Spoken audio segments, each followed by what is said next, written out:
couple things I noticed as I was reading Genesis 3. The temptation of the subtle serpent. He says unto the woman, Ye shall not surely die, for God doth know that in the day ye eat thereof, then your eyes shall be opened, and ye shall be as gods, knowing good and evil. He lied that ye shall not surely die. That's the first lie that I can see recorded in the Bible. It came from the serpent, which people believe to be Satan. It doesn't actually say Satan in Genesis. That's what we take it to mean. I'm wondering how Satan took the form of the serpent. If the serpent was more subtle than any beast of the field, is that why Satan took the form of him? Or was there some innate communication between the Adam and Eve in the garden and the animals? Because it seems to me that there's some vibratory communication or some common language that both beast and man shared. Maybe it was energetic before we left the garden and things changed. Maybe there was some way to actually communicate with the serpent. I'm trying to understand if the serpent was innately a deceiver, or because of its subtle nature and its ability to kind of move in and out slowly and enter a scenario in a subtle way, if that's why Satan chose to speak through the serpent or took the embodiment of the serpent. I find that fascinating concept. I'm not really sure how to take that. That's where I've got today. The first lie was from the serpent. Man, even after partaking of the fruit of the tree of good and evil knowledge, and after having his eyes opened, his first instinct was not to lie, but to hide. The first real negative thing that came out of Adam and Eve were, one, not trusting God and being tempted by something other than the Lord God, of course.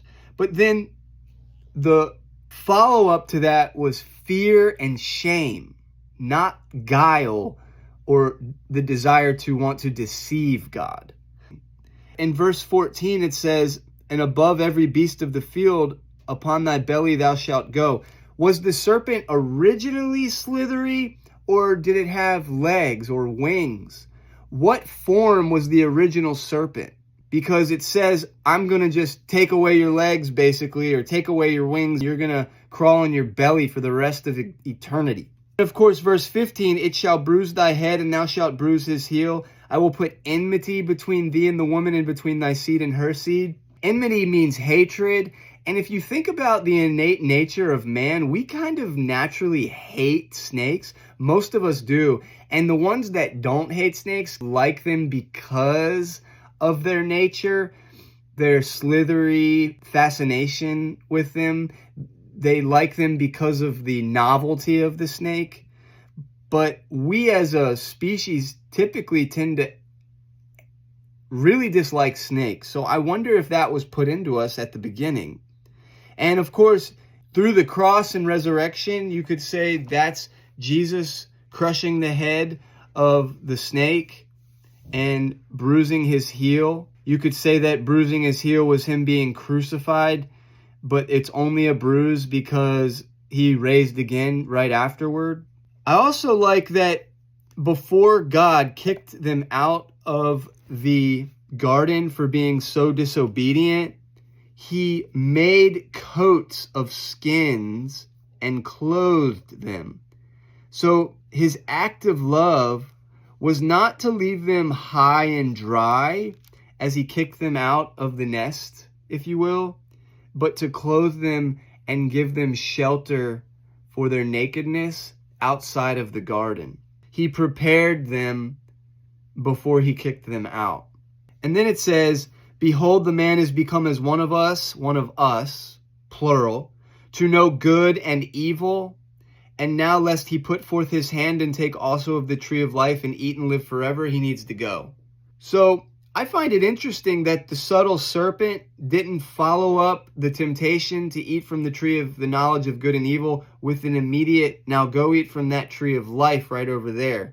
Perhaps it was in the plan if God hadn't intervened. Of course, God knew that they ate when they did it, but he wanted to give Adam an opportunity to explain himself. Adam, of course, threw his wife under the bus right away.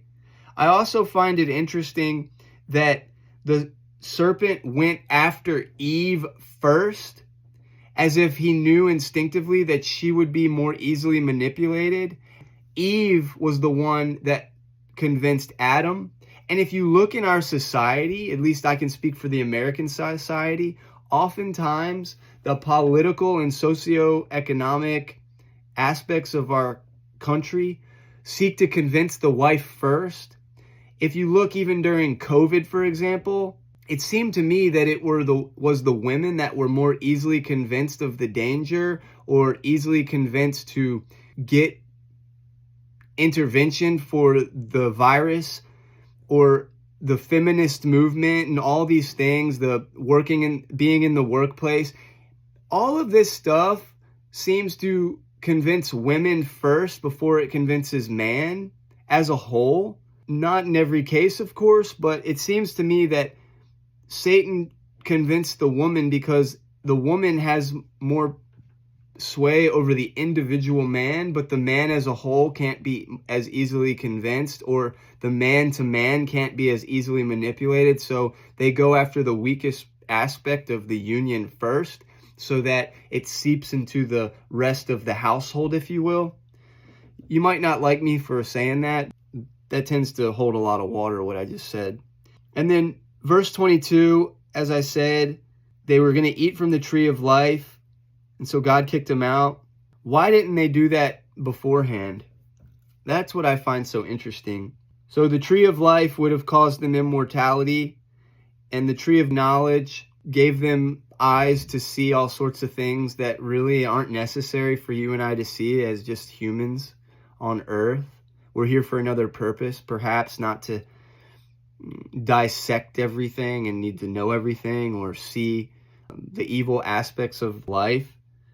We are prevented from living forever, which is probably a good thing, because God knows best, and he knows that immortality in the hands of an immoral creature is a disaster. It's an explosion waiting to happen. He put up cherubims to guard the way. That's what I've got today. Those are my observations. Have a good night.